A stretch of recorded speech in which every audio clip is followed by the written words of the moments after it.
tell us what you think. Thank you so much. So I'll open with a quote, which is, "It's hard to imagine a more stupid or dangerous way of making decisions than putting the decisions in the hands of people who pay no price for getting things wrong." Now that's a Thomas Sowell quote, but I think it's something that we would all feel instinctively is happening to our democratic system, whether it's within the civil service with ministers, whether it's within Parliament or the role of quangos and courts.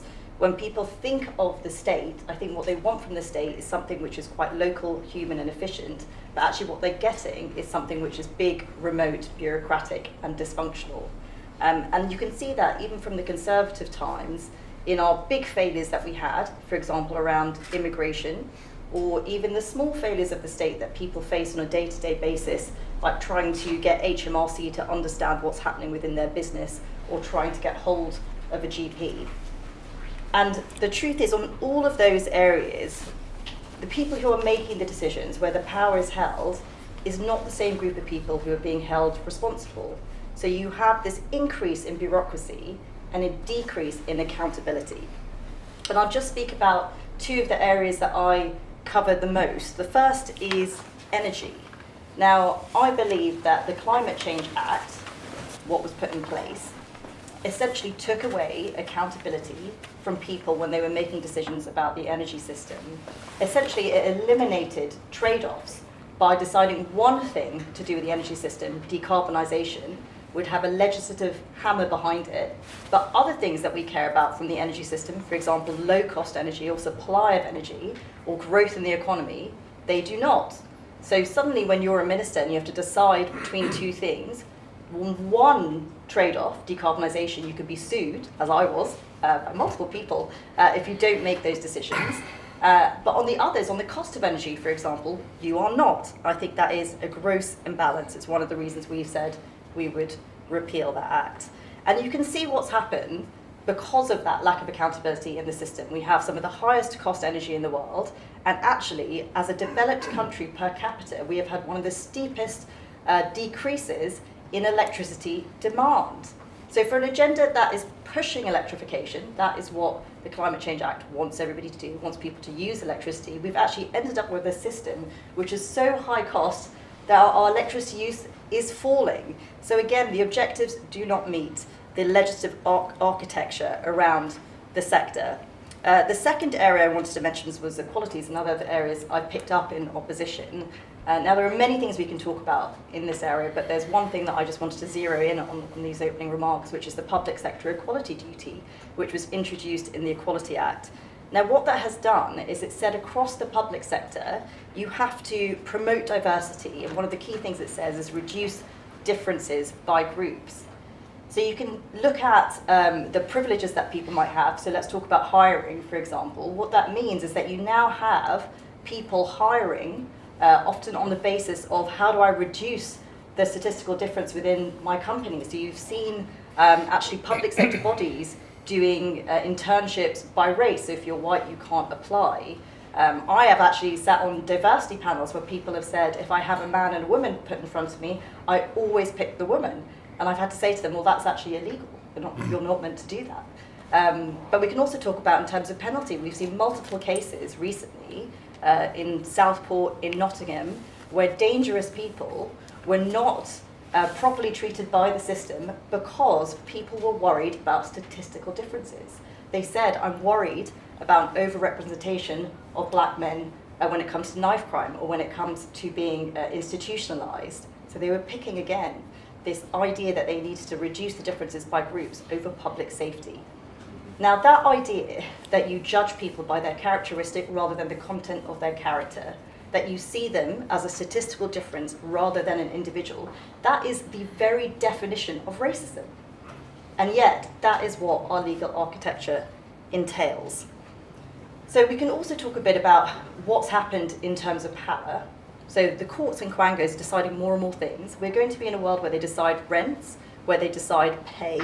I definitely found that as a minister, deciding energy infrastructure, more and more things are going to more and more bodies. So you have the Climate Change Committee setting our decarbonisation agenda. You now have a body called the NESO, which looks at energy supply. You have Ofgem, which has a price cap and sets prices. If you want to build nuclear, you have to deal with the ONR, the Environment Agency, Natural England, the Planning Inspectorate. If you want to get state funding for energy, you could go to Great British Energy, which does the same thing as the National Wealth Fund, which does the same thing as the Infrastructure Bank, and people wonder why the system is a mess. So in terms of what we need to do next, we need to strip back the legislation, which means that ministers cannot make trade-offs anymore. We need to make sure that power is returned to people who can be held accountable. We need to have better scrutiny in Parliament as well, instead of bills being rushed through with nobody really having time to look at it and comment or scrutinise. I mean, the fact that we could decriminalise abortion in a 46-minute debate, I think is something which tells you that Parliament is not working either. And we need to make sure that these decisions that are being made, which affects people's lives in the country, are ultimately accountable to someone. I'll speak to a couple of things. I think health, like many of the other parts of our system, is again a system which has become very bureaucratic. And as someone who personally had a child last year and spent a lot of time within the health service, I found brilliant professionals and then a very difficult bureaucratic system, which to the patient can feel both defensive and occasionally quite inhumane in terms of lacking compassion. And that isn't the fault of the people, but I think that is the fault of the incentives within the system that you need to look at.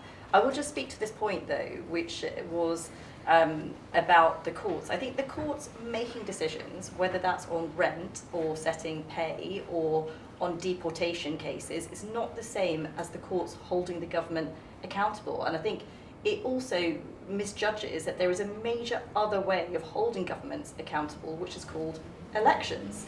And what you now have, let's just take the lower tier immigration courts, which are deciding a lot of these deportation cases. You now have a lot of those decisions being made in a way where people can't hold those individual courts accountable, but they are very much against the grain of what the British public keep voting for.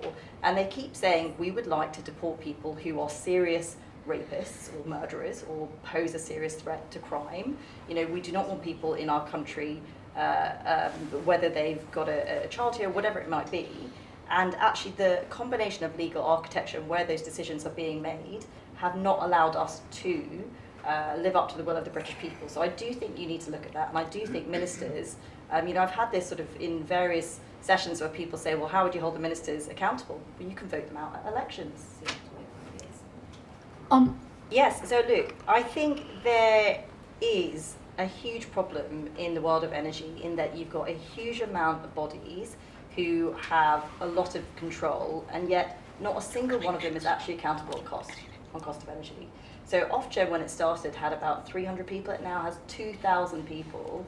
And to the point of scrutiny, they do actually come in and get scrutinised by a select committee, but who spends, I don't know, like an hour of their time asking them very superficial questions. So really, they have very little scrutiny whatsoever. And I think Paul had an excellent phrase earlier where he said, one of the reasons these things have happened is over the years is politicians have not wanted to wear the risk. They've not wanted to make the decisions, so they create these bodies and farm out more and more decisions. I think there's a couple of people made that point. And that is certainly what has happened with Ofgem, because politicians then can say, oh, well, Ofgem is looking at that. Well, Ofgem will come out with this information at some point. And it's a way of shedding themselves of responsibility for actually reducing the cost of energy in this country. So we need to look at that. I think you made this point about net zero duties as well. That's another thing that Parliament likes to do, is put a load of duties on these bodies. And again, it's the same thing as sort of having laws named after people, or having bills which are called the Schools and Wellbeing Bill, the Climate Change Act. So none of these acts are doing what they are saying in the title. And that is ultimately the problem. So you mentioned a couple of things that we could do. Definitely stripping back the level of duties on these bodies. They should, you know, if you are Ofgem and you're meant to care about the cost of consumers, the thing that you should do is be forecasting cost to consumers, not something it does. And the thing you should be answering questions about all the time is, what will that policy or this policy mean or the world event mean to the cost to consumers. You should be much more single purpose. Obviously, I think repealing the Climate Change Act, which is not actually helping climate change, and abolishing the Climate Change Committee, again, bringing those things back into government. One of the things I've said that we would do as a party is measure the offshoring of emissions. We do not currently do that. You can reduce domestic emissions, and global emissions are soaring because you're just importing them from elsewhere. Nobody is measuring that. And lastly, I think a proper costing of energy.